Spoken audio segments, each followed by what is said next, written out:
Las 9 noches. Las 9 noches. Comenzamos. Bienvenidos nuevamente a otra edición de Las 9 noches. Víctor Villarreal Velasco. Y de este lado del micrófono lo saluda Omega Lindo, recuperando un poco el ritmo, recuperando un poco el ritmo de esta emisión con un programa que trata también sobre la letra R y es religión.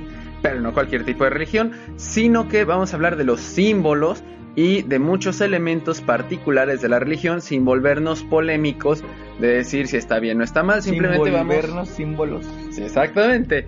Mira, tú sí lo entendiste. Sin volvernos tan polémicos de explicar por qué sí o por qué no. Así es, ya estamos teniendo calistenia radiofónica porque estamos calentando nuevamente los motores para comenzar con la segunda temporada de grabaciones. Bueno, no la segunda temporada, pero para continuar con estos podcasts que a ustedes tanto les encantan y que nos están preguntando que con dónde estamos y nos publican gatitos llorando y nos preguntan que qué onda, que qué pasó. Bueno, pues ya estamos de regreso. Exactamente, estamos de regreso, ya algunos de los problemas acerca de salud, trabajo ya se están solucionando, vamos bastante bien y pues podemos empezar. Nos tomamos de las manos todos y vamos a empezar una con sesión este espiritista. rezo. Ah, no, ¿verdad? No. Bueno, ¿a qué vamos a hablar, Víctor? Tú sugeriste este tema de los símbolos, de lo que representan, de qué son y sobre todo de los símbolos religiosos. Sé que tienes preparando una conferencia acerca de este mismo tema, pero a ver, explícanos. Aquí aprovechando el cafecito y todo lo demás, explícanos. Yo creo que para empezar el podcast tendríamos que definir qué se entiende o qué sería religión y qué sería símbolo, porque son dos cosas muy importantes y que en combinación tienen también una carga muy importante semiótica y de mucho significado. Es, por ejemplo, cuando uno dice o habla de religión, cree que religión es todo lo que tiene que ver con ritos, que todo lo que tiene que ver con culto, o todo lo que tiene que ver con grupos de personas y sectas, y también con logias y eso. No, pero sí no. Es eso, ¿no? No. Pero por ejemplo, sí es cierto que la religión es parte de un culto que se rinde varias personas. Sí tiene que ver con la cultura. Hay sectas que se profesan a partir de cierta religión salen ciertas sectas, por ejemplo, los cultos, las tradiciones. ¿Por qué no la religión es eso? ¿No? El otro día me preguntaba, por ejemplo, un muchacho que si cierto símbolo era para la religión de los Illuminati. Bueno, los Illuminati no son una religión. Fíjense bien, religión viene del latín religare, que significa ligar o unir a Dios con el hombre. Por eso es que todo lo que contenga un Dios específico, pues entonces sí tiene, y además que haya acercamiento con el hombre, sí tiene un carácter religioso. Y cuando digo esto me refiero a que los budistas no son religión. Lo del budismo no es religión. El Dharma es filosofía, ¿no? Es una filosofía, la filosofía Dharma. El taoísmo no es religión. Harta. Por eso estudié letras, por eso la filosofía me harta. No sarta. No sarta. Pero también no es religión el taoísmo, ni el confucianismo, ni el shinto. A ver, espérame, ¿el shinto por qué no? Bueno, shinto... El shinto sí tiene una serie de momentos de religión, porque hay cierta profesión. Se profesa un dios. Pero parece como si fueran... Como si se hablara de genios, ¿no? De las cosas. ¿Cómo se llama esta idea de que hay un ente poderoso dentro de cada objeto? ¿Es el panteísmo? Ajá. Sí, no, es panteísmo. Sí. Y el panteísmo en cierto modo sí es una religión. Pero ¿dónde está la unión con Dios? Eso es una muy buena pregunta. Pero sí hay cierta unión. Sí puede porque ser. Llegas a pedirle a un Dios, así aplaudes 2 veces, le rezas. Sí, tienes razón. Desde el momento en que el hombre que se trata de acercarse a Dios, ya hay una unión ahí. Ok, bueno, pero sí es cierto que el shintoísmo, como tú decías, tal vez no sea una religión más como abierta, porque no hay un dios, sino está en la idea de los 10,000 dioses, que es en Japón existen muchísimos tantos que se le tiene que poner 10,000 dioses. Sí, y es que más bien yo sentía que lo expresaban como las esencias. Ya ves que también los Hare Krishna tienen como hay esencias, las esencias de las cosas. Pero fíjate, se me figuraba como el Shinto perdón, el Shinto no, el Sikh, que es una religión, filosofía raro, que a veces se podría interpretar como religión o también como filosofía de la India, porque es una mezcla entre una cuestión filosófica hindú y además folclore, como algo mezclado, y esta mezcla es este Shinto. Hablando de Shinto, antes de que se nos vaya, ¿sí sabes por qué son 10.000 dioses? No. Por ejemplo, es muy curioso cómo tenemos nuestro sistema numérico aquí en la parte de Occidente. Es con base en miles, ¿verdad? Porque 1000 y se vuelve 2000, 10.000, 100.000 y después 1.000.000. En Japón se usan cantidades de 10.000. Así que tienes que decir 10.000 y después decir 10.000, 100.000, 1.100.000 y después sigue otra cantidad para decir que son 10.000. Por eso se usan los 10.000 dioses en Japón, porque es su sistema, es como decir cuánta en un sistema binario, pues es el 1 y el 0, nada más. Ajá. Ahí es una cantidad mágica, muy repetitiva, como el número 4 que tiene que ver con la muerte, pero bueno, eso a lo mejor y sale en este podcast. Qué curioso, no lo sabía. Y lo aprendieron en las 9 noches. Hay que hacer una cortinilla de y lo aprendieron en las 9 noches. Sí. La voz institucional, recuerde que estamos haciendo concurso, pero bueno, continúa, Víctor. Fíjense que hay también una que diga, tiene 9 segundos para... claro, quiero una que diga, spoiler alert, algo así. Si ustedes no están de acuerdo con esto del Shinto y dicen, no, es más religión que filosofía, o más filosofía que religión, pueden comentarnos y entonces ya lo podemos platicar en otro podcast o en los mismos comentarios. Y lo mejor del caso es que no hay una respuesta correcta, es más que nada a debate, se abre debate, porque como tú dices... Es cierto, no tiene todas las bases, pero yo sí estoy diciendo que sí hay cierto acercamiento a los dioses. Pero bueno, se puede abrir debate y sería muy enriquecedor para el podcast y para la gente que lea los comentarios.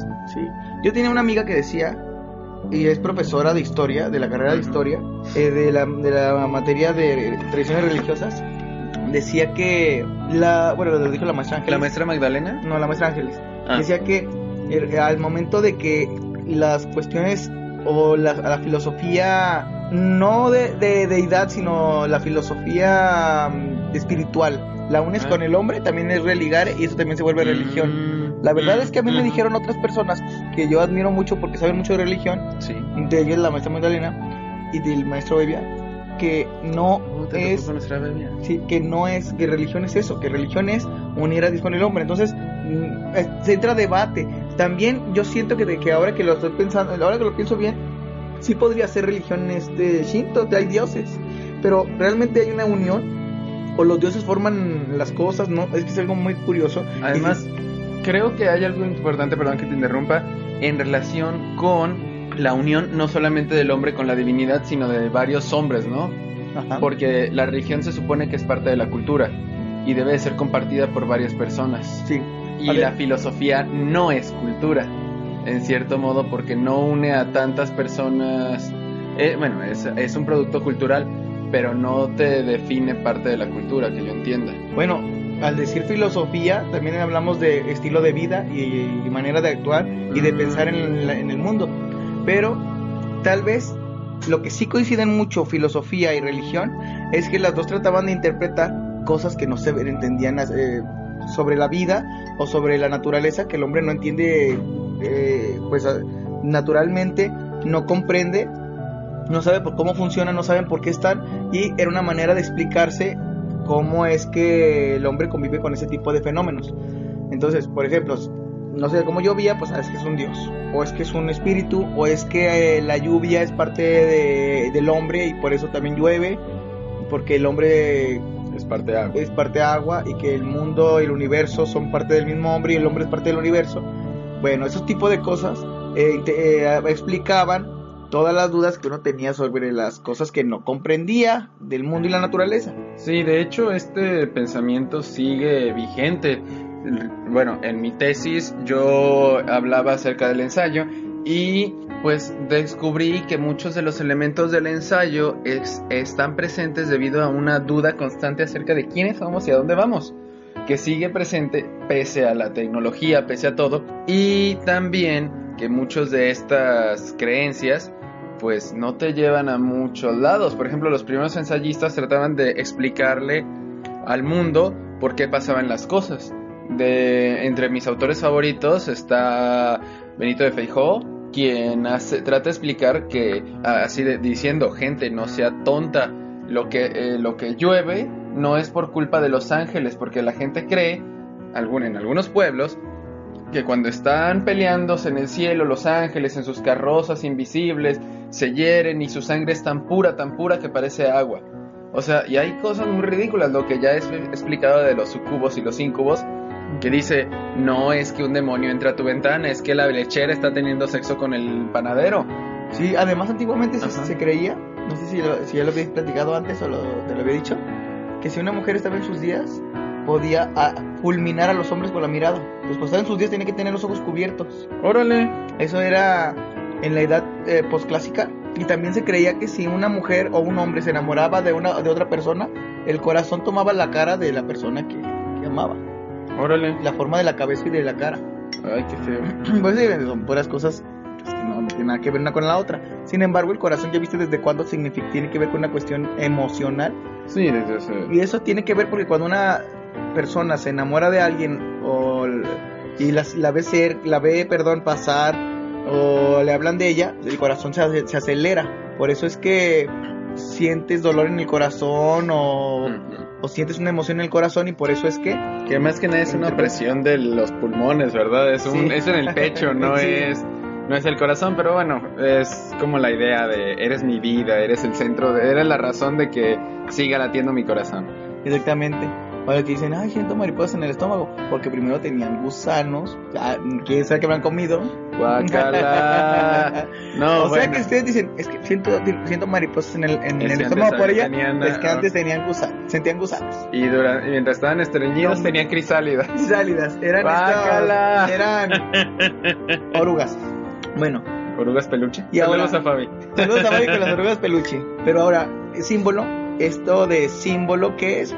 Pues es una interpretación con carga tanto cultural, social, consensual, histórica, de una idea o de un concepto representado por una imagen. Esto sería un símbolo y además representa grupos. Cierto símbolo, es que un símbolo puede representar tres cosas. Representa a un grupo de personas. Por ejemplo, la cruz representa el cristianismo. Puede representar también a una idea o concepto. Por ejemplo, la paloma es el símbolo de la paz. Y puede representar también una época. Por ejemplo, la estrella de David simboliza un acontecimiento histórico, tanto de los judíos como de los cristianos, porque David era uno de los reyes más importantes de la Torá, más bien del Tanakh. Y además es la estrella, pues posteriormente será la interpretación de que es la estrella que los magos de Oriente iban siguiendo para encontrar al niño Dios. Sí, de hecho algo que estábamos hablando era de que muchos de estos símbolos podían cambiar en cierto momento gracias a la influencia de otros terceros que querían pues destruir el símbolo, que un símbolo no se puede destruir en realidad, tiene que resignificar para que pueda pues o pasar al olvido, y no es tan fácil, ¿verdad? Porque todo un símbolo es toda una idea, es como el héroe. Sí. Un héroe no puede simplemente ser olvidado, tienes que irle modificando, tienes que empezar a descubrir las cosas como feas del héroe para que ya después se desaparezca en el olvido. Pero un héroe no puede, y un símbolo creo que tampoco puede dejar de significar las cosas importantes. Muestra de ello tenemos las runas que todavía siguen, tenemos bastantes elementos mágicos, los símbolos alquímicos, y siguen existiendo. Pero por ejemplo, el domingo era un día que se representaba, o más bien era un día en el cual se le rendía culto al dios Sol, Ra, y tenía su propio festejo. Y bueno, los judíos celebraban el sábado. Pero entonces llegan los cristianos y dicen, no, vamos a celebrando el domingo porque así tapamos cierta celebración. Entonces dejan a un lado el sábado y pasan el domingo como el día del Señor, y ahora tapan ese festejo pagano. Después, con esto del solsticio o del equinoccio de invierno, del 21 de diciembre se pasa al nacimiento de Jesús, pero se festeja el 25 para tapar esa festividad pagana también, y muchos símbolos cristianos, católicos, van a servir posteriormente para tapar todo esto. Por ejemplo, San Jorge era una excusa para dejar de creer en los héroes de las leyendas épicas. Bueno, es el héroe latino, pero después se quitó del santoral cuando ya de veras ya no tenía mucha fuerza para sostenerse como santo. Aquí mismo en México sucede algo muy interesante con el Día de la Rosca de Reyes. Recuerda, bueno, tú sabes que después de la Rosca de Reyes, el que descubre la efigie del pequeño niño Dios, este muñequito de plástico, tiene que comprar tamales, que es así una comida muy tradicional de acá, el 2 de febrero, que el 2 de febrero tiene muchos símbolos, muchas interpretaciones a lo largo de la historia. Está ya sea el Día de la Candelaria, que es el que celebramos, pero en realidad Candelaria viene del Día de las Candelas, que eran las velas que simbolizaban el paso de un lado a otro. También tiene que ver otra cosa de, no recuerdo la otra interpretación religiosa, y para acabarla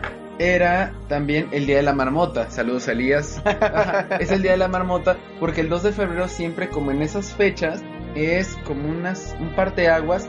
Y pues de qué otra manera celebramos, pues metiéndole religión.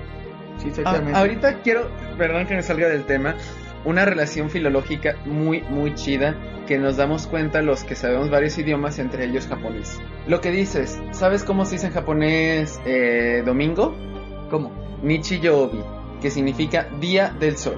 ¿Sabes cómo se dice el lunes? ¿En japonés? Ajá. No sé. Getsu-yobi, que es el día de la luna, que es lo mismo que Monday, exactamente. Y hay varias ideas, por ejemplo, martes. ¿Por qué se llama Marte? Martes, por Marte, el dios de la guerra. Y en japonés es el Kayobi, el día del fuego. El fuego que también tiene que ver mucho con esta idea. Es una interpretación directa. Venus es, ¿de qué símbolo sería? De símbolo, no, de qué elemento sería. De la mujer. Lo más cercano, y si el fuego era masculino, va a ser el agua. El día del agua. Sí. En japonés hay muchas cosas interesantes en jueves, eso. ¿Cómo se dice? Es el día de la tierra, Mokuyobi. Pero, pues, si nos vamos a jueves, Júpiter, no le encuentro tanto, pero hay cosas interesantes. Sí. Viernes, sí es el día del oro o del metal. Júpiter, jueves. Sería en el español porque es lengua romance. ¿Qué menso? No, es el día del árbol. Mokuyobi es el día del árbol. El sábado es el día de la tierra. Perdón. No hay problema. Bueno, es jueves sería, como en español es lengua latina, viene de la lengua romance, pues. Ajá. Es jueves de Júpiter, pero en inglés sería el día de Thor. El día de Thor, que los dos son dioses del trueno. Ajá. Sí, está interesante eso de los días. Pero bueno, eso es cómo se van. Es que al final de cuentas parece que todas las civilizaciones se unieron de algún momento. Y de verdad me gustaría recordar esa famosa cita de History Channel. Poner sonido de Alex. Pues miren, también yo quisiera hacer una cita de Voltaire que dice: quien no conoce su historia está condenada a repetirla. Y los símbolos nos ayudan a recordar ese tipo de cosas. Fíjense que es curioso porque ahorita que estábamos hablando de cómo taparon, unos símbolos se tapan con otros, y que dijiste de la rosca de Reyes. Y tengo un amigo que le dice la rosca de Reyes. ¿Por qué? Tiene muchos hijos. Rosca que se come, niño que sale. Ahora la serie. Okay. Ay, espérate, en Francia es diferente, no es rosca. Es la galette es la galleta. La maestra Celine me habló de la rosca de allá. Dice que es diferente. Sí. Qué raro, a mí también me lo dijo Celine, pero tu Celine es diferente que la mía. ¿Por qué? Es que las tradiciones se repiten. Pero yo Celine. Ay, no. La de allá es una masa es como hojaldre de almendra. Está muy rica, y hay varios monitos tipo Bob Esponja, cosas de esas interesantes. Pero bueno, a ver, continuando con lo de los símbolos y esto de cómo se van tapando unos con otros. Sí, también tiene que ver, antes de empezar bien de lleno los símbolos, hablar rápido acerca del sincretismo. Por ejemplo, aquí se danzaba para adorar a los dioses prehispánicos, a los dioses de las culturas americanas mesoamericanas de aquí, sobre todo de este lado del mundo de México.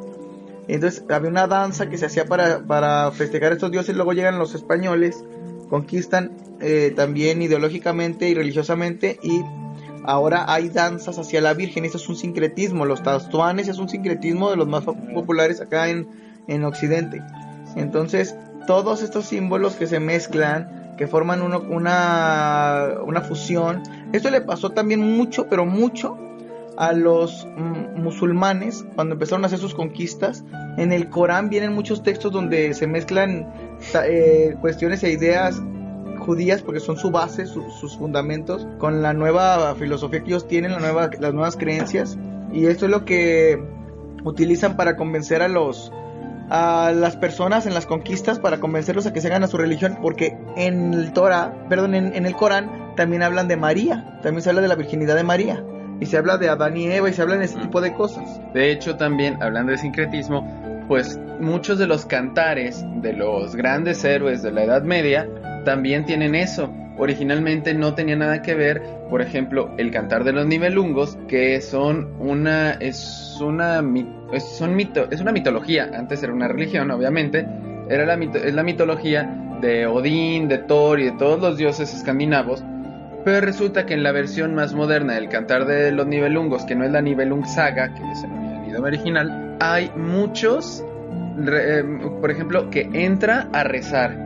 ¿Qué le pasa a Tristán y Isolda? También rezan, existe a cada rato eso, porque pues tratas de demostrar de un modo u otro cómo el personaje, el héroe, resultaba que sí era cristiano. Y la gente dice, pero es que nuestro modelo a seguir era cristiano, entonces hay que ser cristianos aquí. Bueno, católico, por el tiempo, ¿verdad? Por el tiempo. Ajá. Fíjate que yo creo que una palabra clave para describir los símbolos religiosos es la palabra pertenencia, porque entonces nosotros sentimos pertenencia gracias a un símbolo. Por ejemplo, los reyes y las familias en sí tienen escudos, y los escudos te hacen parte de la familia y te hace tener orgullo de tu familia. Además, la heráldica, que también la heráldica estudia todo lo que significa cada elemento. Si hay 3 rosas es por 3 cosas importantes. Los 3 leones porque eran 3 hijos. La crucecita porque eran muy católicos. La rosa porque eran homosexuales. No, perdón. Sí, sigamos. Pero por ejemplo, también existe estos símbolos también servían para unir a las personas. Cuando estaban desuniéndose, un símbolo las genera que se vuelvan a unir. Prueba de esto es Constantino el Grande. Tiene que unir a su pueblo. Él tiene un conflicto muy importante con su cuñado, porque la mitad de Roma la tiene él en Occidente y él tiene la de Oriente, y tiene un conflicto muy fuerte de que está bipartita el imperio, y entonces decide unificarlo por medio de un solo Dios. Entonces se vuelve cristiano. Pero ¿cómo volverse cristiano? Bueno, en una batalla ve en el cielo un símbolo que después le van a nombrar Crismón, que es una X y una P. Ese lo pueden encontrar en cualquier iglesia católica. Este crismón es el símbolo de Constantino, y él dice que Dios le habla y que dice que por medio de este símbolo él se convierte al cristianismo, une a todos los pueblos, y dice la religión romana ahora, por eso es que el catolicismo romano es el cristianismo. Pues lo mismo pasa más actualmente con The Hunger Games, los Juegos del Hambre. Pues qué pasa con el Mockingbird, el Sinsajo. Ajá. El Sinsajo justamente los unió, y es el símbolo que no debe de estar, que ya está prohibido porque los está uniendo y los está volviendo un pueblo poderoso. Es la idea también de que el pueblo unido jamás será vencido. Sí, fíjate, es muy curioso porque lo mismo también les pasó a los israelitas. Al principio los israelitas estaban muy dispersos, porque había israelitas, eran pueblos semitas, que había tanto en Mesopotamia como en la que le llamaban Tierra Prometida en Israel. Entonces necesitaban unificar un Dios. La Tierra Prometida es por la razón por la que se hicieron las cruzadas, desmiénteme o no. Sí, pero sí, exactamente. Okay. Nada más fue mucho. Sí, después. Entonces se van a la Tierra Prometida y ellos escriben bueno, se cree que fue Moisés, pero se escribe el primer libro de la Biblia, que es el Génesis, para explicar de dónde viene el hombre y quién lo creó. Y entonces dice, ahí está Dios, pero no dejan de creer en los otros dioses, porque en la misma Biblia dice que Abraham, a pesar de que ya creía solamente en Dios, y Dios estaba orgulloso de él porque le edificó un templo y todo eso, y le dijo que iba a tener Abraham, o sea, es de los más importantes seguidores de Dios. Exactamente, él aún así del Dios del Antiguo Testamento. Tenía dioses del hogar, estatuillas. El papá de Abraham creaba estatuillas y las vendía, se llama Terah. Pues él tenía estatuillas que de los dioses, eran dioses del hogar. Él no deja al principio de ser politeísta, pero gracias al monoteísmo se unió el pueblo. Y lo mismo le pasó a Constantino, nada más que el problema es que era tan grande Roma que los cristianos de cierta zona creían en una cosa, los cristianos del sur creían en otra. Entonces tuvo que juntarlos en un mismo lugar a los líderes de todas esas creencias en Nicea, donde se hizo el primer concilio de la historia, el concilio de Nicea, en el 325 después de Cristo, y ahí se inventó el credo, el del creo en un solo Dios Padre Todopoderoso, donde dice también que Jesús bajó al infierno, después le quitarán esa parte, y también se elige a los 4 evangelios que tenemos ahora en la Biblia, de los 4 evangelistas canónicos. Todos los demás, por ser libros de carácter gnósticos, los alejaron, porque ahí no se ve a Jesús como Dios, se ve como un hombre con muchos poderes. Órale, interesante. Y entonces, además de todo esto, pues hay que saber, por ejemplo, qué significa cada cosa, porque ¿qué tal si un símbolo no te dice nada a ti? Porque, por ejemplo, pues sí, Constantino, con el crismón, trató de unir a todos, pero pues en su vida habían visto una P con una X, me imagino. Ajá. Es más, en la actualidad, ¿quién sabe eso de que es un símbolo que nos ha traído Constantino? Además, Constantino no fue un gran católico, a pesar de que era hijo de una santa. Mira, no fue un gran católico cristiano, porque él esperó hasta el último momento para bautizarse, de manera que podía pecar todo lo que quisiera y al final se le perdonaban los pecados. Ay, qué concha. De hecho, mató a su hijo Cristos, porque lo engañaron, su esposa lo engañó diciendo que él la pretendía, para que al matar a su hijo, los hijos de ella, porque era su segunda esposa, los hijos que había tenido con ella heredaran el reino, todo el imperio. Entonces mató a su hijo, y luego cuando se entera que fue una mentira, mata a su esposa y manda a edificar templos en honor a su hijo, pero estuvo pecando hasta que se bautizó. Y decía el profesor Eduardo Arámbula: tanto peca el que mata la vaca como el que se la coge. No sé por qué lo decía, pero bueno, cada quien. Pequeño breviario cultural. Ok. Bueno, ¿qué más sabemos sobre esto? A ver, de interpretación de símbolos. Tú que tienes toda una presentación de PowerPoint y preparada y todo, los 300 símbolos que nos vas a contar. A ver. Mira, una de los monstruos más poderosos de cambio de símbolos es, en la actualidad, el cine. Porque el cine nos ha descompuesto muchísimos símbolos para colocarlos a su antojo, de manera que las personas, por el código Da Vinci y esos, por ejemplo, en parte, no, lo digo más bien por las películas de terror, y en parte nosotros conocemos mucha simbología falsa que el cine nos ha alterado, y que nos creemos a veces hasta eruditos de los símbolos porque vimos en una película que decían cierta cosa. Esas no son verdades. No son verdad. Primero, Cristo con las manos clavadas, bueno, eso no es del cine, pero Cristo con las manos clavadas no era real. No se clavó en las manos. No, se clava en la parte de abajo, porque si se clavara en medio de la palma de la mano, la misma presión rompería toda la carne. Sí. Así que se tiene que poner abajo de la muñeca para que el mismo hueso haga presión y que atore, ¿verdad? Sí, debo confesar que la primera vez que yo escuché esto fue en la película de Estigma, pero al investigar vi que tenía razón. Pero bueno, lo menciono por eso, que estamos hablando de cine. Pero hay muchas cosas que son falsas. Me lo contaron en la primaria. Yo estudié en colegio católico y mírenme ahora. Bueno, pero sí hay muchas cosas que el cine nos presenta que son falsas. Por ejemplo, el cine nos ha presentado muchísimo. Si vieron la película de Conjuro, por ejemplo, hay una escena muy tonta en la que dice el señor Warren, entonces el fantasma hacía golpes así, de 3 en 3. Sí, no, es que eso a veces significa que es una burla a la Santísima Trinidad. Eso es una tontería. Y ahora les aseguro que hay mucha gente que dice, no, es que en mi casa se toca de 3 en 3, ¿sabes qué? Es un fantasma que se burla de Dios. Eso son tonterías. ¿Sabes que eso me acaban de contar hace poco en las historias de miedo ciertos alumnos? Ay, te lo digo, eso son mentiras, no es cierto. Les aseguro que si hubiera tocado 12 veces continuas, dirían que son los apóstoles. Y si hubiera tocado 2 veces, diría que es el cielo y la tierra. No, pero perdón que lo diga, pero por ejemplo, Eulalio Ferrer, que es un autor excelente, me encantan sus libros porque en cada párrafo te pone de qué trata el párrafo para que no te lo tengas que leer completo si te aburres. Está excelente. Él tiene un libro llamado El Libro de las Trilogías y la verdad es el lenguaje de las trilogías, que es excelente y menciona mucho que muchos de las criaturas, muchos de los santos y todo eso tienen que ver con el triángulo, con el 3. Es un excelente autor, la verdad.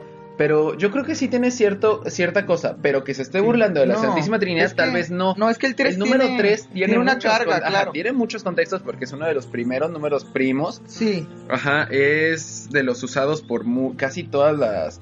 Es más, una mesa de 3 patas jamás se va a caer por el tripié. Exactamente.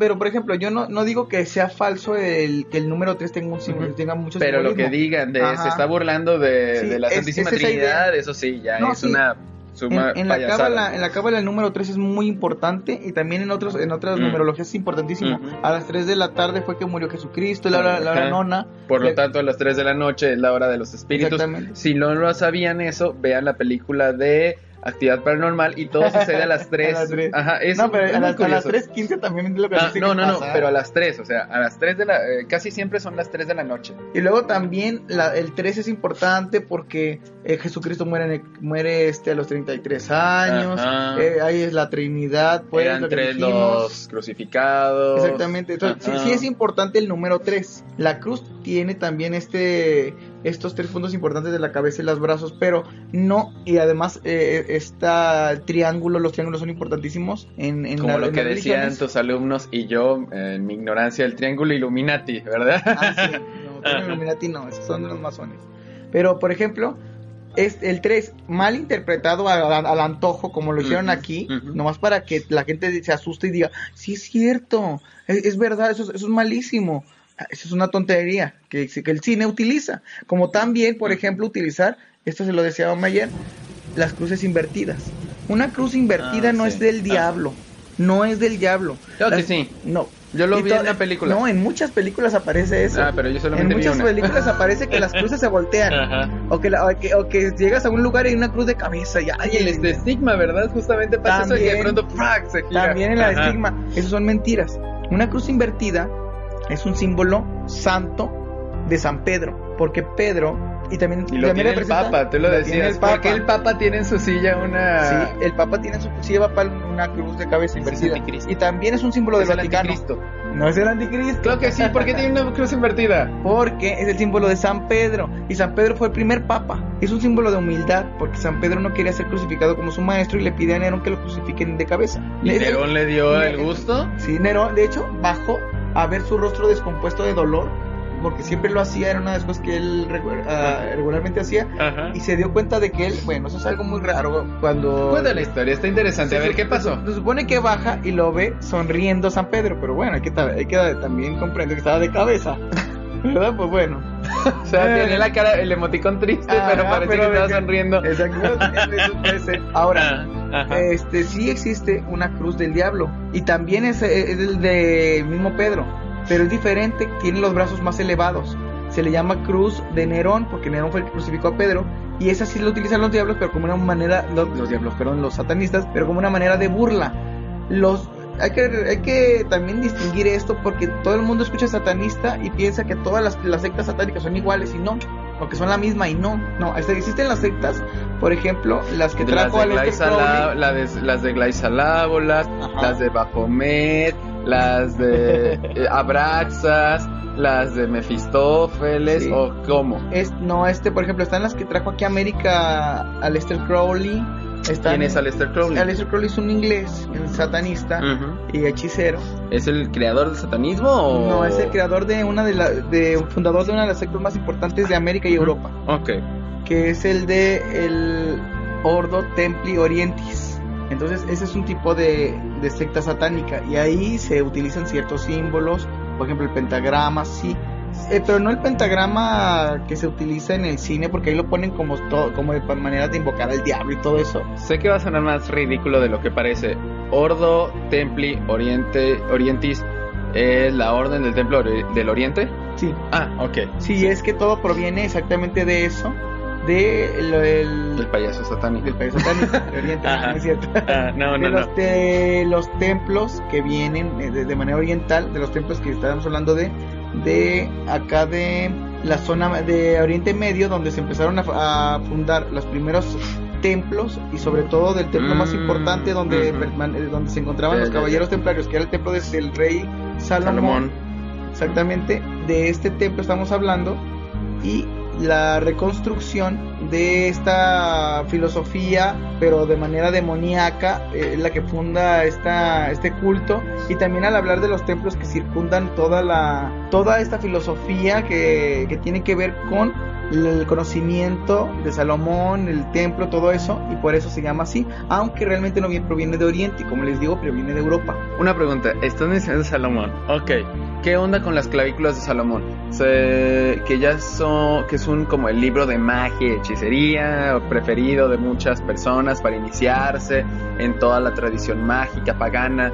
¿Eso tiene que ver con la idea también de la hechicería y del satanismo, o estamos muy muy separados de la idea? Porque yo recuerdo que tenía un amigo venezolano que estaba metiéndose en lo de la magia y decía lo de las minas de las clavículas de Salomón y las minas del rey Salomón, no, de las clavículas, y que era como un manual, pero que no tiene nada que ver con el satanismo, pero muchos de los elementos como el pentagrama estaba presente. La cruz esta que mencionas con los brazos también está presente en ese libro. Son como pasos muy curiosos y similares. ¿Qué onda? Y también tienen una especie de criptografía o símbolos especiales de alfabéticos que ellos mismos han creado. Sí, es que sucede una cosa muy curiosa con esto de las sectas. Uno se vuelve sectario por diferentes motivos. Por ejemplo, se vuelve uno sectario por dinero, se vuelve uno sectario por poder, ajá, exactamente, ajá. Por atracción de lo místico, todo eso que llama mucho la atención, y que hay muchos que les encanta ese tipo de temas y cosas. Pero estamos hablando de cualquier tipo de secta, ¿verdad? Sí, de cualquiera. Puede ser incluso de los masones, que no son mágicos, ¿verdad? Se supone. Sí, también, bueno, ajá, al hablar de sectas, sí. Cualquier ajá, tipo de sectas, las personas que entran, puede ser por esos motivos, sí. Pero sobre ajá, todo las satánicas, porque hay sectas que te pintan situaciones buenas, o que parecen ser sectas no malas. Al decir satánico, uno sabe que se refiere a una secta malvada. Pero ¿por qué entraría alguien en una secta malvada? Pues por muchos motivos de los que me estoy refiriendo ahorita. Entonces, diría algún sacerdote, pues son tentaciones, ¿verdad? Tentaciones, sí, claro, que hacen que una persona caiga. Y una de esas es la de el acercamiento a la magia, porque lo mágico, yo siento que todas las personas tenemos un poquito de mágico, porque nosotros buscamos la fantasía, buscamos lo extraordinario, buscamos lo inexplicable, nos gusta, y entonces la búsqueda de lo mágico se relaciona con entrar a este tipo de sectas, y aquí es donde empiezan a nacer libros satánicos o mágicos. Es lo que decía Tolkien, repitiendo lo de que es la forma de salir de este mundo en el que no vale nada, así que hay que entrar a fantasía. Sí, los grimorios, por ejemplo, vienen de aquí. Ajá. Pero por ejemplo, que le sigo debiendo, por cierto, a los radioescuchas la digitalización del grimorio, pero pues por alguna razón he tenido un poco de problema en transcribir todo este texto, pero ya mero. Además, se relaciona mucho esta interpretación de los símbolos y signos que vienen en esos libros por la hermenéutica o por la semiótica, porque un símbolo puede significar una cosa para una persona y significar otra cosa para otra persona. Recordemos que la hermenéutica viene de Hermes, y Hermes es el que llevaba un mensaje a otra persona. Sí, pero también la idea de hermenéutica y Hermes mismo están ligados con la palabra ángel, que es el mensajero, pero también ángel es lo oculto. Sí, exactamente. Por eso también lo hermético, como los Tupperware, por ejemplo, que son herméticos porque no dejan entrar ni salir nada. Ajá. Es esa la idea de la hermenéutica. Y el chiste es tratar de llegar. Busquen, por ejemplo, este grabado de la hermenéutica, se llama, que es un ángel pensante al estilo de El Pensador de Rodin. Sí. Sí, ¿no? Pero, por ejemplo, estos símbolos que nos presenta el cine, de que son como súper satánicos y demoníacos y el diablo, pues no son completamente así.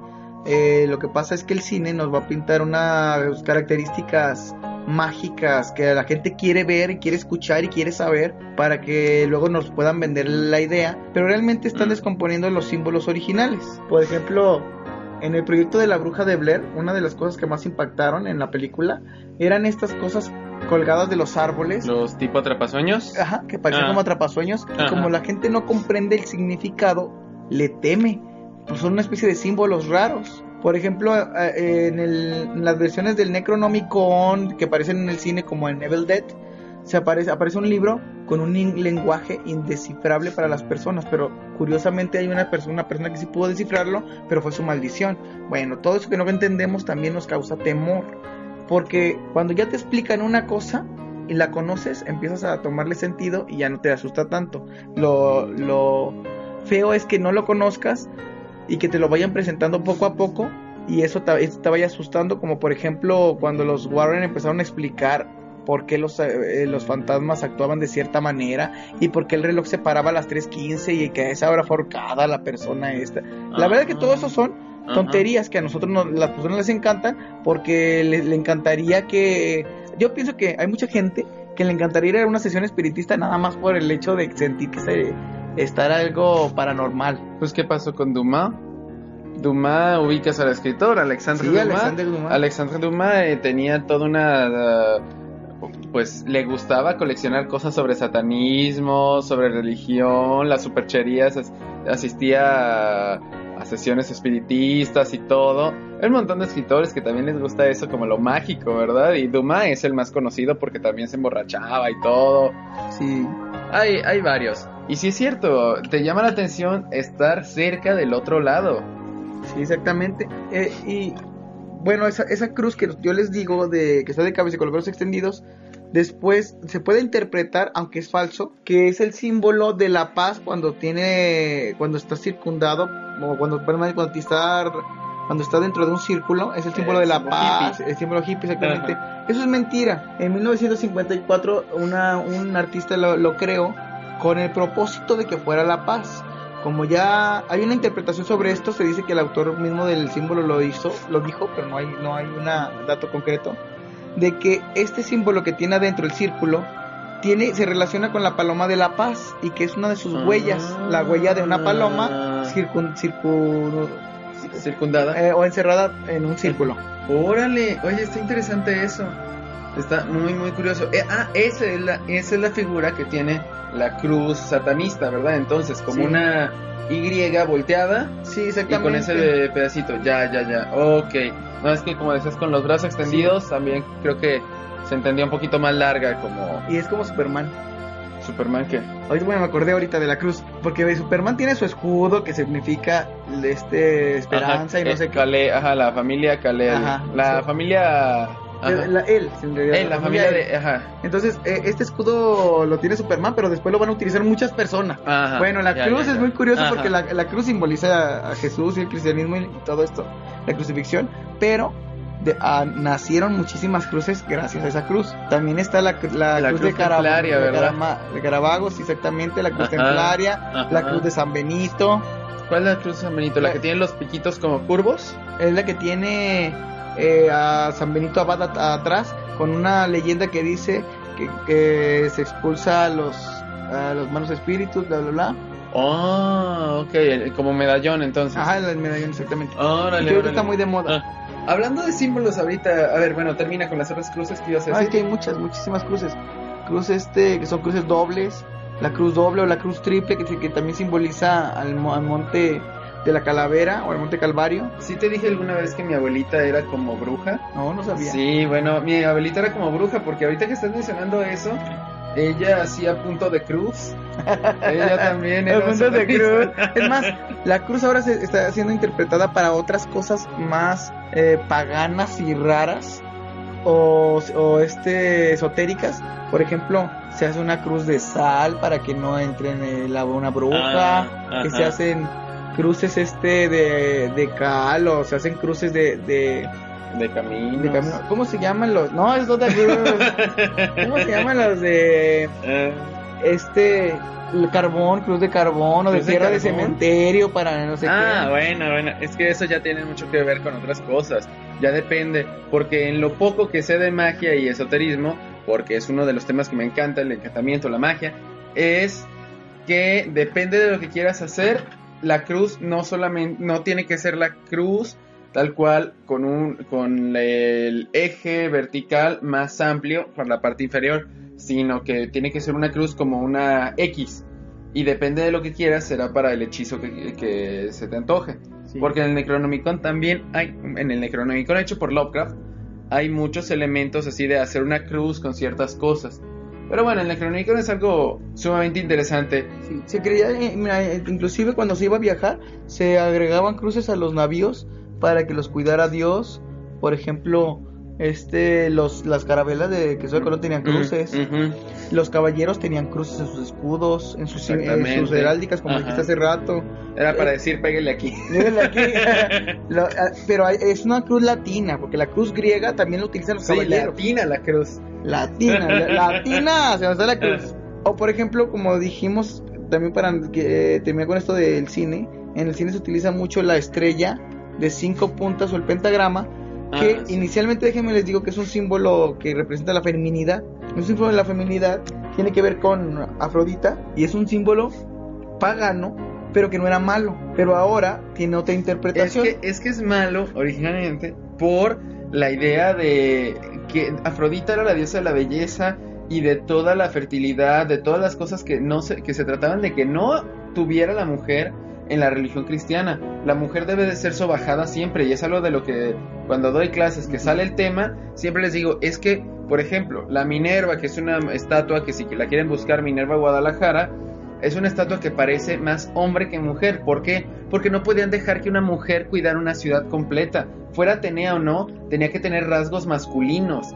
Y lo mismo pasa con la estrella, que es lo que te estaba contando el otro día. Cuando lo inviertes, es la figura, y hemos visto muchas veces en eso, en muchas portadas de discos, incluso en heavy metal y eso, que es el carnero, que son los cachos, los cuernos, y la barba, y abajo es el hocico. Y las orejitas. O las orejitas, pueden ser. Eso es el símbolo que conocemos como el satánico, porque es la figura malvada, el carnero. Pero también eso está muy relacionada con una palabra que me encanta en griego, creo que es la única palabra que sé en griego, que es tragos.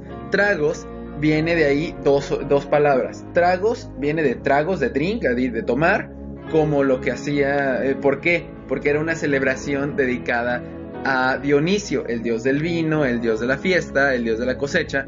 Y tragos también viene tragedia, porque se le hacían ciertas celebraciones artísticas, dramáticas a Dionisio en las dionisíacas.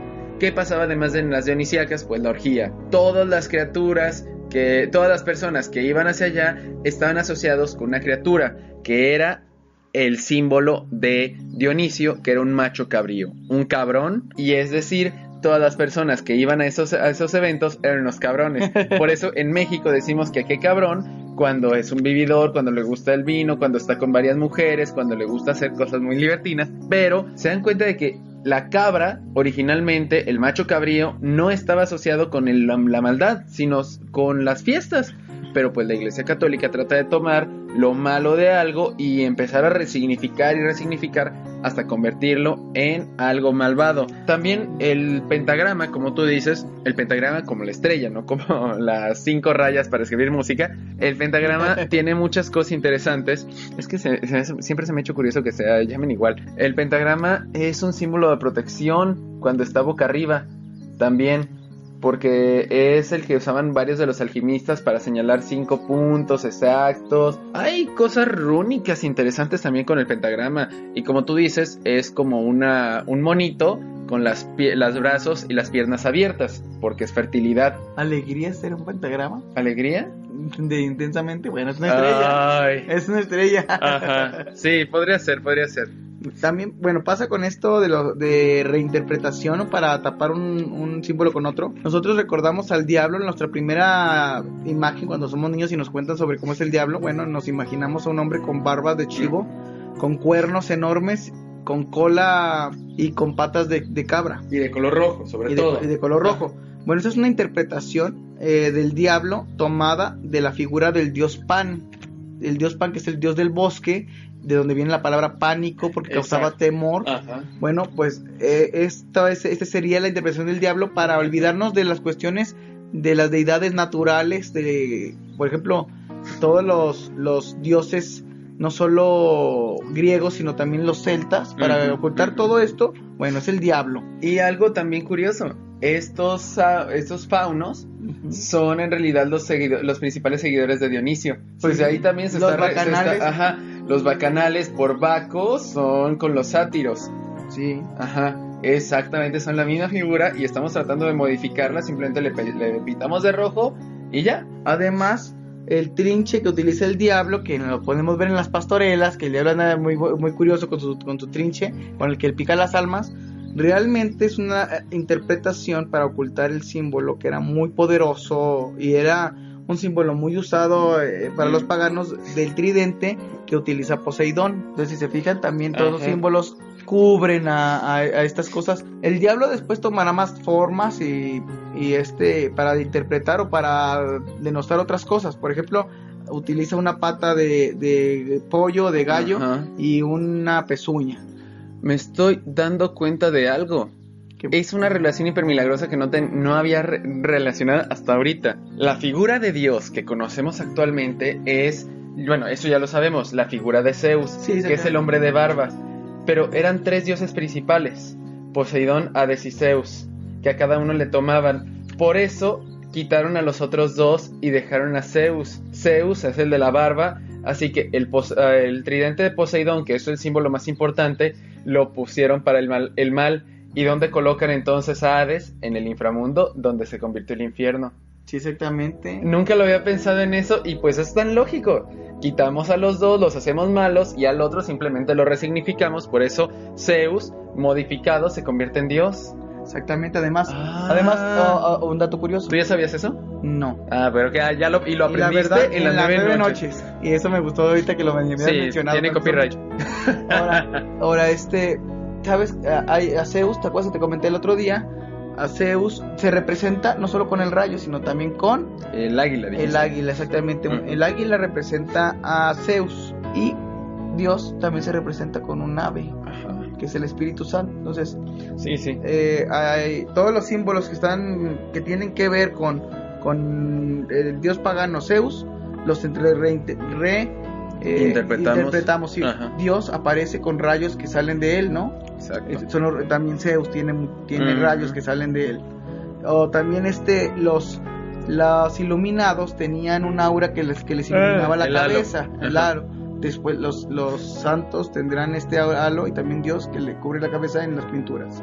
Todos los dioses griegos tenían un templo dedicado al dios tal, un templo dedicado al dios tal. Acá los templos que tenemos los católicos son el templo dedicado al santo tal, el templo dedicado al santo tal. Todas esas reinterpretaciones son para cubrir de alguna manera a lo pagano y reinterpretar de una manera que fuera más positiva, les conveniera más a la iglesia de aquella época. Pues eso ya lo han visto tal vez en memes en internet o los que les guste este tema, que Jesucristo no es el único Dios que nació el 25 de diciembre.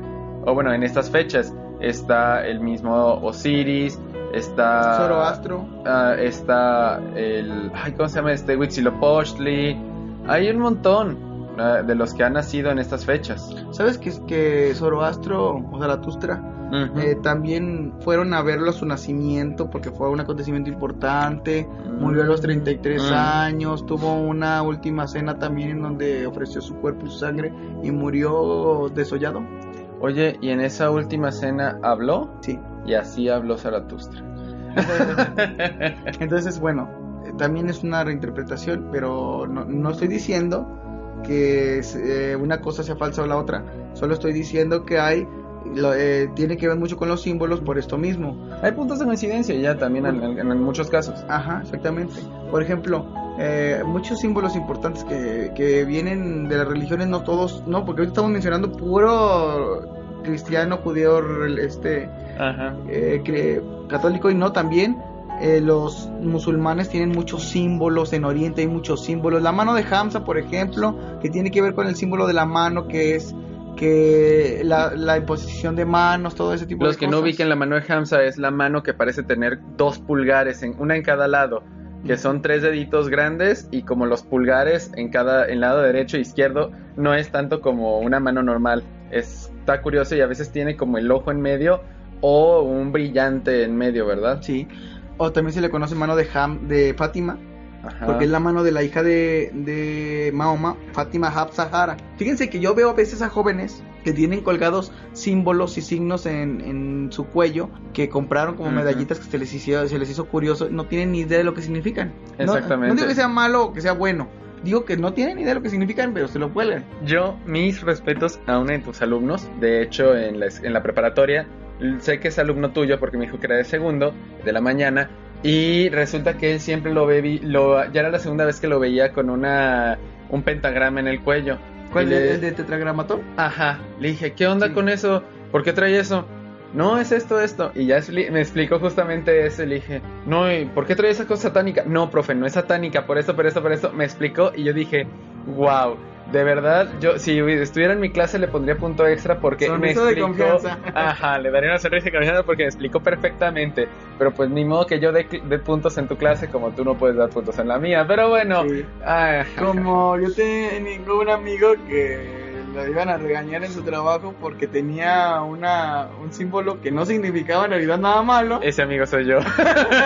No significa nada malo. Los que me hayan visto o los que busquen alguna foto de mí en Facebook o en algo, verán que yo siempre tengo un collar, y ese decían que era el símbolo del demonio y todo lo demás, y es muy similar a Glaisa Lávola. Se me hace muy curioso, Elías lo descubrió y dice, es que es el mismo perro del demonio, es Glaisa Lávola. Yo de, órale, interesante. Está curioso. Y realmente no tiene nada de malo. Ajá, pero ahí pero donde trabajaba, en ese colegio, era un colegio católico. En ese colegio le dijeron que por qué utilizar ese símbolo del diablo. Y me regalaron una cruz de plata mínimo, o sea, mínimo me fui con 100 pesos más en plata.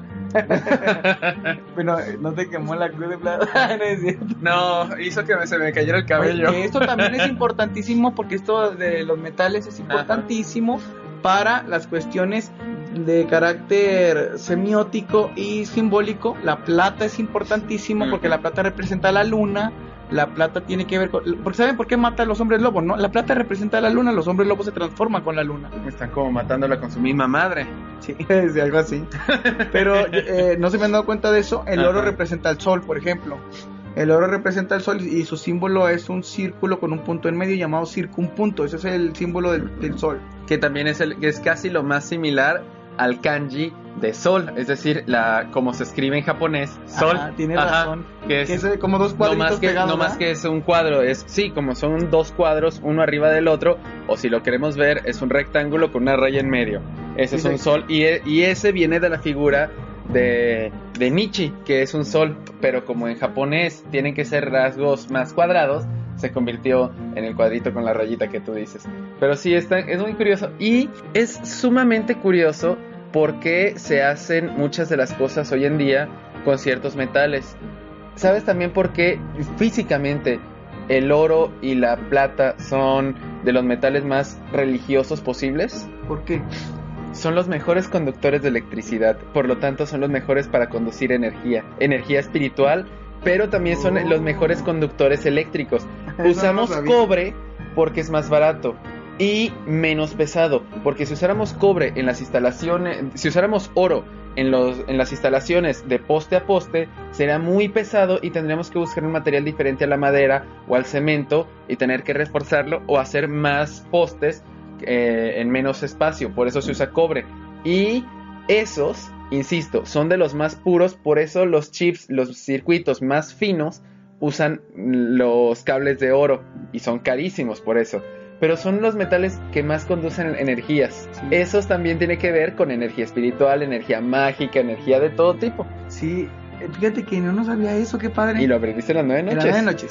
Fíjense que los símbolos son imágenes, pero ocasionalmente los símbolos vienen acompañados a lo mejor de algún mantra, de alguna palabra, de algún sonido. Es lo importante de haber aprendido Y- algo de electricidad en la preparatoria.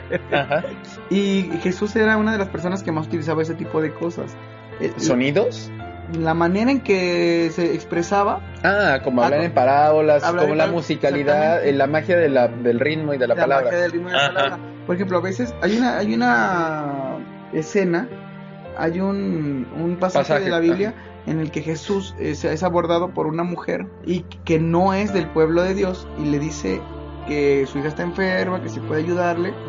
Y Jesús le habla como no le esperaríamos a Jesús. Claro que tiene un significado. Este significado es el que me refiero. Le dice, ¿por qué he de dar el pan de los hijos a los perros? Imagínense nada más. Qué gacho Jesús. Así se lo dice. ¿Sabes cómo le respondió la mujer? ¿Cómo? Dijo, los perros también comen las migajas que caen de la mesa de su amo. Y Jesús dijo que no había visto tanta fe. Ajá. Entonces fue Era pelea de gallos, ahí se estaban peleando. Fíjate nomás. Era un duelo literario. Fíjate nomás, entonces, ese tipo de cosas vienen acompañadas de símbolos. Por ejemplo, el símbolo de Om, que es una especie de mantra, Sí. que eso va Es acompañado. lo que hacen los budistas cuando meditan del Om. Viene acompañado de este sonido. O sea, no solo es el símbolo y ya. Sí. Los mantras son una especie de símbolo porque que se repite y se repite y se repite. Sí, de hecho, los sutras también, ¿verdad? Los sutras. Son esta repetición curiosa. Y el mismo sonido de Om es el que se usa para entrar en meditación rúnica. Porque es una vibración, la O y la M generan cierta vibración en la nuca que hacen que se relaje un poco la columna vertebral. Si ustedes están escuchando en casa o en donde quieran, hagan el intento de hacer un Om. Y cuando empieza a vibrar la nuca, la primera de las vértebras, es que lo están haciendo bien. Si dicen solamente Om, Om, no, tiene que hacer una vibración de Om para que sientan la vibración. Es muy curioso porque es Om. Fíjense que les voy a decir una cosa curiosa. Hay un símbolo que representa a la bestia que mucha gente lo utiliza en el cine, se usa mucho, y es el 666. El número de la bestia. Y hay una canción, ¿te la sabes? La que dice ¿Cuál? 3, 3, 3. Somos medio bestias. 3, 3, porque es la mitad. Pero bueno, síguele. Bueno, pues el 6 sí significa eso. Y el 6 es un símbolo de imperfección. Exacto. Pero, déjenme les digo una cosa curiosa. Porque ¿lo vas a decir por qué esta imperfección? No, dilo. Porque 7 es el número de la perfección, el número de Dios. No llega a ser 7, es 6, es el número imperfecto. Sí, 7 significa perfección. Por eso le dice, también eso es muy curioso y aparece en la Biblia, que le diga a Caín a Dios, si me mandas afuera, si me expulsas, me van a matar. Y dice Dios, si alguien te mata, será 7 veces 7 vengado. Y luego le preguntan a Jesús muchos siglos después que cuántas veces tiene que perdonar, y Jesús cubre 70 veces 7. Bueno, pues déjenme les digo. Y que no significa tal cual 7 por 7 más 0, sino es un número como infinito, ¿verdad? Es un número infinito, exactamente. No se debe dejar de perdonar. Sí, eso me lo explicaron también en catecismo de chiquito, así de, ay, vamos a 70 por 7, ya van 500, ya no te perdono. Bueno, también déjenme les comento que una vez leí, la verdad ahorita en este momento no recuerdo dónde, pero leí que en uno de estos textos que se encontraron en el rollo del Mar Muerto, en 1947, encontraron en una de las Biblias antiguas que el número de la bestia no era el 666, era 669 o 696, no, 616. Eso, 616. Como el universo Marvel. 616. O sea que si les gusta a Disney, ya no deben ver. Lo siento mucho. No, ese es el experimento 626. Es el experimento 626. 626. Entonces no deben ver a las películas de Marvel porque son del diablo. Porque son del universo 616. No, recuerdo que creo que fue Marilyn Manson cuando yo estaba en la primaria, es decir, en el 90 y tantos, 2000, que dijo que no era el número 666, sino en realidad como se forma una trinidad y se están burlando, lo mismo que decías de los 3 golpecitos, que se están burlando de la Divina Trinidad, se tenía que acomodar de un modo de que los 6 formaran un triángulo Y háganlo en su casa si quieren, pongan el 6 y le inclinan la hoja para que sea un triángulo equilátero. Pero no invoquen al diablo. Y que en realidad el número es 669 y que por eso el número 69 tenía que ver con esa posición sexual. Es algo muy raro. Bueno, Marilyn Manson se quitó 2 costillas para poder autofelarse, pero bueno, eso ya son interpretaciones curiosas. Y que palabrotas domingueras, se nota que es domingo. Autofelarse, hermenéutica, sincretismo. No, hay que hacer todo nuestro. Semiótica. Ok. Marvel. Y esas palabras esas no son domingueras. Las películas sí, pero. Domingueras porque es el sol. Ándale. Bueno, porque solitas les caen por su comento propio peso. que religiosamente no solo estos símbolos que acabo de mencionar son importantes. Me refiero, quiero decir que no solo las religiones utilizan este tipo de símbolos, sino también las logias, como los masones. Quisiera mencionar esto para terminar el podcast. Los masones tienen su propia simbología. Ellos la crearon para identificarse entre ellos mismos, para que en realidad también es para que la gente sepa que ellos son poderosos. Si no quisieran que los conocieran, no los conocerían. Existen muchas logias, y la verdad la mayoría no son tan famosas, porque no quieren ser tan famosos. Por ejemplo, ¿conoces la logia de los Rosacruces? Me suena el nombre, haberlo leído en algún momento, pero no. Sé que existen, pero no. Explica. Son logias, existen muchos tipos de logias que no son tan populares. Los masones no son populares porque son tan poderosos, ellos lo han querido también. Han querido que la gente sepa que son masones y cómo tienen el poder, todo esto, porque la verdad es que ellos controlan muy bien muchas de las cosas, las cuestiones políticas y económicas del mundo. Sinceramente, pues se mueve de esa manera. Y entonces tienen sus propios símbolos para identificarse. Juárez, ¿verdad? Benito Juárez era masón grado 33. Uno de los primeros, el primer presidente indígena de México, y además el que hizo nuestra constitución técnicamente. Sí, y era masón. Y él estaba muy orgulloso de ser masón y de un grado tan importantísimo. El 33 es un grado importante para los masones, por lo mismo. Pero también lo que decías que era más importante. Sí. ¿Cómo? Es que me decían los alumnos que yo les comentaba que era quizá más importante para Benito Juárez ser masón grado 33 que presidente. Les ponía el ejemplo de un futbolista. Le decía a los alumnos, a ver, le decía a un alumno que me preguntó sobre esto. Le decía, a ver, si tú fueras futbolista, ¿qué sería lo máximo que quisieras llegar? No, pues me gustaría ser goleador de las Chivas. No, pero más que eso, ¿no te gustaría ser de la selección? Sí, de la selección. Y que con tu gol ganaran el mundial. Claro. Imagínate que eso es ser presidente. Ser masón sería como ser el dueño de la FIFA. No, claro. Es más, muchísimo más fregón. De ahí viene la palabra masón. Viene de más. Y de que se prende uno. No, ¿de dónde viene masón? Tú lo dijiste y yo no lo sabía, y eso me duele. Viene del francés y significa albañil. Sí, aunque en francés se escribe con la C, se dice. Sí, la que tiene como la patita en medio de la C. Y por eso sí dice la francmasonería, ¿verdad? La francmasonería. Pues es francmasón. Sí. Y eso lo investigué ya después. Y los masón son albañiles y tienen a su dios que es el arquitecto, porque son los que construyen al mundo. Por eso sus símbolos tienen que ver con escuadras, tienen que ver con el compás, todo ese tipo de cosas. Bueno, lo del ojo no tanto, ¿verdad? No es albañilería, pero el ojo tiene que ver con omnipresencia, y es por el circunpunto, que es un símbolo también masón. ¿Sabían esto? Si no, lo aprendieron en las 9 noches. Hay que hacer una cortinilla de eso. Ya tenemos que hacerla. Y bueno, yo pienso que con esto podemos dar fin. Se nos están yendo algunos temas interesantes de las manos, pero podemos volver de la mano de Hamza. Es que tiene 2 pulgares y no sé cómo agarrarla. Y vamos a mencionar lo de la rata, ¿no? Pues lo podemos mencionar ahorita en estos minutos rápidamente. ¿Saben ustedes uno de los... Lo mencionaba así Víctor, estas son palabras de Víctor y quiero que quede sentado en el acta que Víctor lo dijo. Así que Víctor dice que la rata sabe como pollo. No. No es cierto. Él dice que el pollo sabe como rata.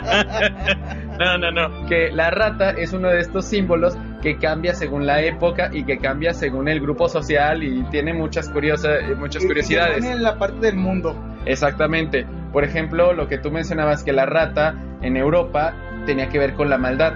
Sí, porque en Europa la rata fue la que trajo, Desgracia, más por bien. desgracia, Ajá. sí, la rata fue la que trajo la peste negra, que fue la que mató a un tercio de la población de Europa y un porcentaje muy elevado del mundo. En ese momento era Sí. no eran tantas personas, pero era un tercio de la población. Era muchísimo Ajá. para las que eran. Entonces se relaciona con lo malo. De hecho, la rata se relaciona también con las máscaras de muerte o las máscaras de la peste. Se relaciona con la muerte y con la maldad. Y Ajá, con es lo un asqueroso familiar y de bruja y lo también. sucio, familiar de bruja, Ajá, exactamente. porque es un animal de campo y tenía que ser negro para ser un familiar de bruja. Sí, y tiene que ver con la suciedad, con con el robo, con la maldad. Por eso ratero es el que roba. Sí. Pero mencionabas en China. Pero en China, los budistas consideran a la rata como un símbolo de la suerte o algún símbolo bueno, porque en el zodiaco chino, por ejemplo, la rata simboliza esto. Para los que nacieron en los años, yo nací en 1984, que es el año de la rata. Entonces eso significa que es algo bueno. Es uno de los animales más buenos o mejores de todo el zodiaco. El primero de todos. Sí, porque todo el mundo quiere ser en el zodiaco el dragón o el perro, que también Siento está que el padre. dragón es el malvado. El dragón es la Exactamente. parte malvada del... Ajá. Y la rata nadie quiere serlo, pero la rata es un animal muy bueno. Y eso es porque Buda manda llamar a los animales y el primero que acude a verlo es la rata. Pero no está tan sencilla la historia. No es que haya llegado primero la rata, sino que la rata fue sumamente engañosa. La rata siempre ha sido así como inteligente, porque sabe esconderse y robar cosas.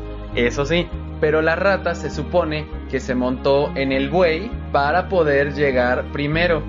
Pero antes, y aquí un gran... Pues esos son bueyes los que... Ajá, no, de hecho sí, por eso la vaca es tan torpe, porque dejó que se subiera la rata encima. Aquí esto se lo debo el conocimiento a Fruit Basket, que tiene mucha base mitológica de ellos. Y curiosamente, la rata no solamente habían invitado a 12 animales, habían invitado 13.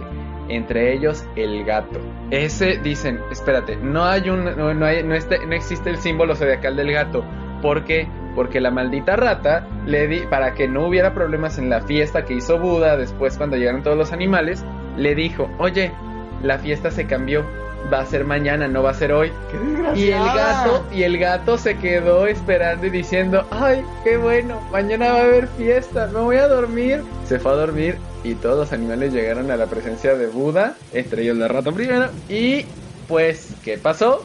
Pues no hay año del gato. Fíjense qué malvada. Pero hay una interpretación muy curiosa de que después de eso sí llegó y todo lo demás.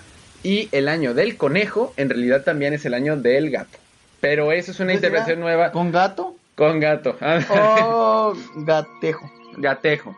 No, pero también si se dan cuenta, generalmente también el 12 es un número bueno, por eso de los 12 signos zodiacales. Y el hecho de que haya salido un 13avo es como curioso, por ejemplo, con Ophiuchus, ya ves que se movieron y que ya luego no se movieron. Y el año del gato, que habría sido el 13avo símbolo, 13 los meses, no, que ya no por se puede. Que por cierto el 13 no es un símbolo de mala suerte. Lo que pasa es que en un viernes 13 de octubre de 1307 decapitaron a los caballeros templarios. Y desde entonces los viernes 13 son de mala suerte. Sí, porque si eres un caballero templario. Si eres un caballero templario. Yo tenía un amigo, me acuerdo en el año. Tenías un amigo caballero templario. Caballero Yo tenía templario, un ¿no? amigo. No, cuando estaba en letras, me acuerdo que un día le dije a una amiga de broma. Ya viene el 2012 pronto. Bueno, esto fue como en el 2008 o 2009. Ajá. Y le dije, ya mero va a ser 2012 y se va a acabar el mundo, le decía yo de broma. Y ella me dijo, no es cierto, fue un viernes 13. Yo le dije, ay, es viernes 13, mala suerte. Y ella me dijo, no, mala suerte no, porque el 13 es de buena suerte según los mayas. Y yo dije, sí, pero los mayas dicen que se va a acabar el mundo en 2012. Mejor no creemos a los mayas. No. Pero bueno, eso es un poco de lo que más o menos bueno, no decía que se va a acabar el mundo, nomás se va a acabar el quinto solía. Ajá. Que se acabó y en ese momento entró un sol automáticamente igual. Es una nueva era, fuera de las Ajá. eras que crearon los mayas. Ajá. pero no es que si ellos no dijeron que se iba a acabar el mundo. Es que era hacer 5 calendarios de ese tamaño, Sí, no se hombre, cansa. Decían, oye, hay que hacerlo hasta el 2012, ya. ¿no? Ay, ya, o sea. Sí. Pero hasta qué día? No, pues que el nacimiento de Cristo, no, unos poquitos antes. 21, ándale pues. Ándale, 21, sí. Sí. Tú síguele picando la piedra. Y ya. Ay, no. No, pero bueno, eso es un ejemplo de más o menos de lo que Víctor quiere tratar en su conferencia. Ya luego estaremos diciendo qué onda con esa. Lo que sí le podemos asegurar es que el 6 de mayo habrá una conferencia en la Preparatoria 20 de la Universidad de Guadalajara.